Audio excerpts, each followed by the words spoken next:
Hey sis, if you're here, it's probably because you're about to walk into a courtroom or you've already been in one and you know how heavy this gets.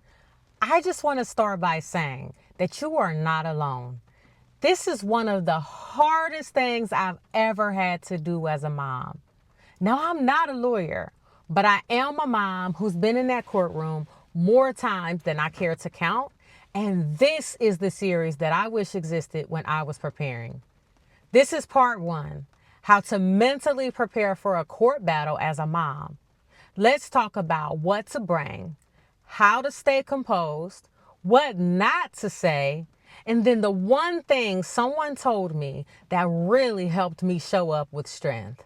I remember sitting in my car before walking into the courthouse, and I could literally feel my stomach turning. That was the moment I realized nobody's coming to save me. I had to show up prepared even when I didn't feel ready.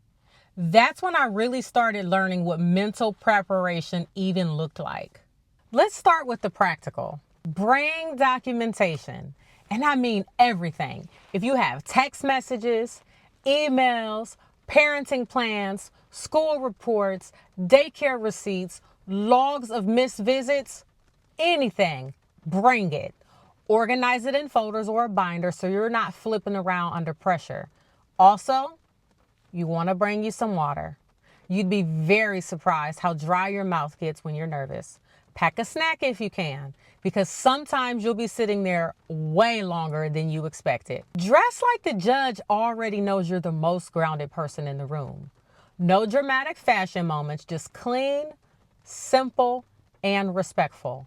Oh, and don't forget to bring support, whether that's a friend who can wait with you, someone to help watch the kids, or even a calming playlist you play in the car on the way, because mental prep starts long before you get there. Let's talk about composure. Sis, I'm not even gonna lie. It is hard, especially when someone is telling lies on you, especially when you feel like you're not being heard. But what I've learned is that grace under pressure is your power move. That's your superpower. Even when I wanted to pop off, I kept repeating in my head, they don't get to tell the full story of who I am. Breathe. Pause before answering. You're allowed to ask for clarification.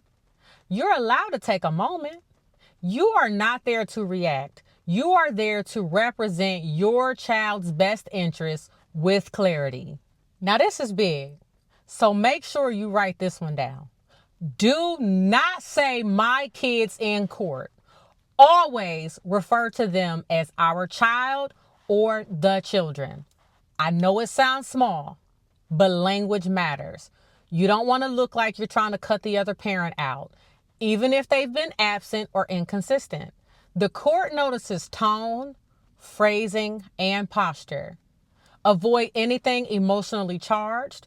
Don't say phrases like he never does anything or she's a bad parent. Instead, say there have been consistent gaps in communication. There's a pattern of misparenting time, because you want to be factual, not emotional. Now that's hard, but it helps. Sis, if you're shaking just thinking about court, I just want you to know that I get it. And that doesn't mean you're weak. It means that you care and you love your children. I used to cry the night before hearings and then show up stone-faced because I didn't want them to see me break.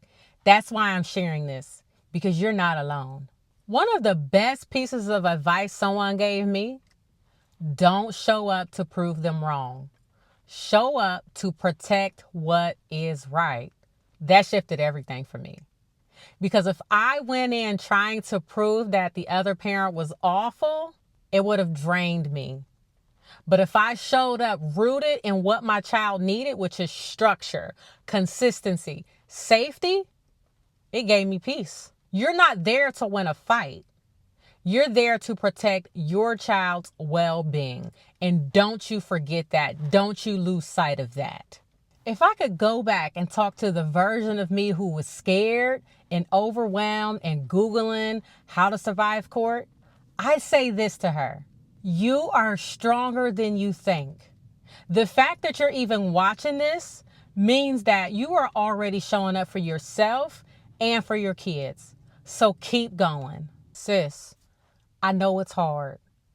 I know it feels like the weight of the world is on your shoulders. But if you're even thinking about how to do this with grace, you're already miles ahead.